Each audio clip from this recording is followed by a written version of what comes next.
Okay, this is the third part of fourth lecture. Do you ever truly know sigma? The answer is no, big no. Because if we know sigma, then for sure we know population mean. And if we know population mean, there is no need to estimate population mean. So we don't know mu, and if we don't know mu, how is it possible to know sigma? So in real life, normally we don't know population mean and population sigma. That is why we try to estimate them. So likewise here, we will try to estimate them through t-test. When sigma is unknown, we use sample standard deviation and we use t-test instead of z-test. Everything is same, just change of the formula. Before we were using z-test because sigma was known. Now we will use t-test because sigma is unknown. Rest of the things are exactly same. So we take an example. The average cost of hotel room in New York is said to be $168. So he is claiming that every night per night charges are 168. To determine if this is true, a random sample of 168, random sample of 25 hotels is drawn, and their average charge per night was 172.5 and their standard deviation was 15.4. So we always draw h1 against h naught, so we say that it is not equals to 168. As I said, everything is exactly same, just change of the formula and the change of the approach how to find the critical value in the t table. Before z test, so z test z table, t test t table. H naught 168, h1 against it 168, always against, so it is equal, not equal, so it is two tail, so it is alpha by 2. Alpha is given 0.05, so alpha by 2 will be 0.025, and 25 degree of freedom is 24.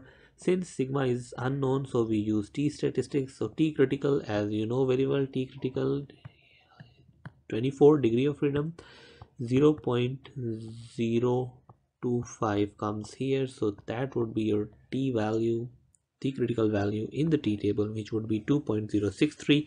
You will substitute the values and you will calculate t statistics. T statistics is 1.46.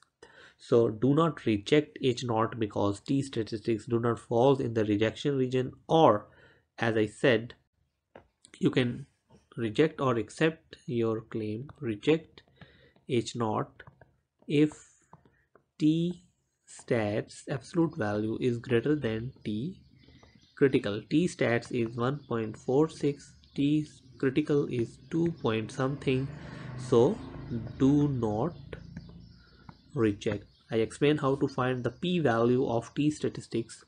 So our t statistics is 1.46, right? And our t table is like this. Here we have 0 0 0.025 0.05 0.1 or something like that, and here we have degree of freedoms. So let's say 24 degree of freedom, n minus 1 in our problem is 24, it comes here. So we see the values corresponding to these alphas. So we will see where 1.46 lies. Either 1.46 lies between these two values, whatever these two values corresponding to 24. Either 1.46 lies between these two values or these two values against 24. Don't forget, it should be against 24 in this line. Let's say these two values containing 1.46.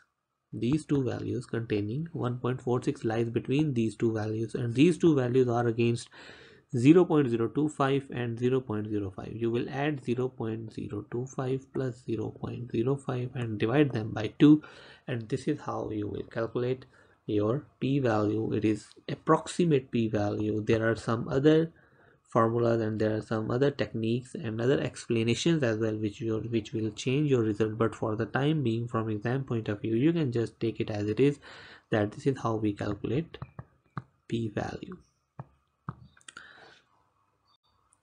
So confidence interval, again, exactly like chapter 8, we did this in chapter 8. If you are asked to calculate the confidence interval as well, since alpha was 0.05 or 5%, then we will calculate confidence interval corresponding to 95%.